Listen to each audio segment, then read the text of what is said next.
Hello, so here is another flipping night video, and I've been getting the question recently about if you need to have some type of like background medical experience to be successful in respiratory therapy school or as a respiratory therapist. So that's what we're going to talk about today. Now, before we talk about that, I just want to remind you guys to like the video, subscribe, share, don't forget to turn on notifications so you can keep getting my videos and keep hearing my amazing, well, I don't know how amazing they are, but my late night rants, because it's usually when I film my videos are when, you know, I'm flipping from day shift back to night shift to go back to work. So turn on those notifications so you can get those videos, and then also don't forget to follow me on Instagram at breatheeasy_RRT. That's probably going to be the easiest place for you guys to get a hold of me if you have like a direct question. I do monitor the comments here on YouTube and I try to respond to them, but for some reason the YouTube app doesn't always tell me when I get comments. Why? I don't know. So just find me on Instagram. That'll be faster and easier probably. A lot of people have been asking before starting respiratory therapy school if it would be beneficial to, you know, have some type of background medical experience, or if it's necessary. So like having their CNA, or if they're previously an EMT or a monitor tech, anything in the hospital, ER tech, EKG tech, any of those things, if it would be helpful.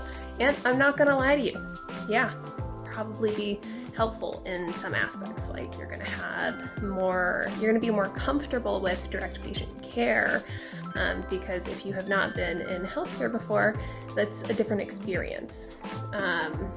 So you're gonna be more comfortable with patient care, working in that type of atmosphere, most likely with emergency situations, things of that sort. But I was in banking before I was in RT.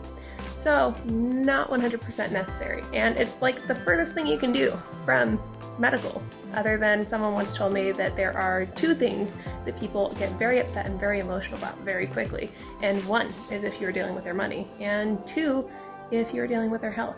And I have to say that is pretty true, because let me tell you what, I have met more upset people working in banking than I have in healthcare, but that's just, I don't know, could have been the time. That just goes to show you, if you don't have direct experience in healthcare yet before going into the RT program, that it doesn't mean that you're not going to be successful in the program. It doesn't mean you're not going to get a job.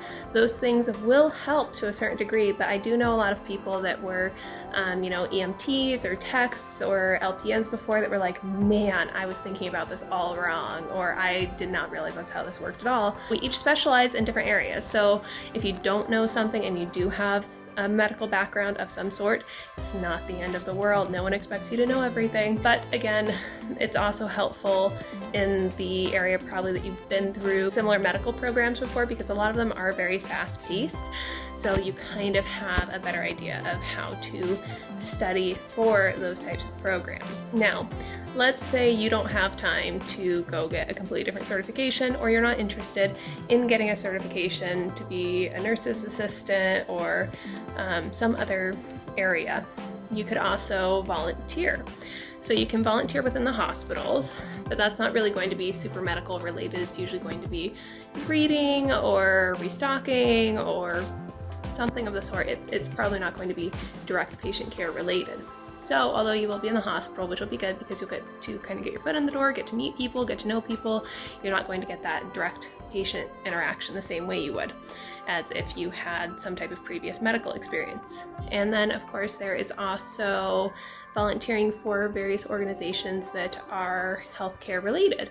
So if there's like a cystic fibrosis foundation or clinic of some sort, or the American Lung Association or American Heart Association, these are all good organizations to volunteer for that are healthcare related and cardiopulmonary related. I just wanted to let you guys know, if you are already in the program or thinking about applying, you don't necessarily have to have some type of background in medical, and I'm proof. I was in banking.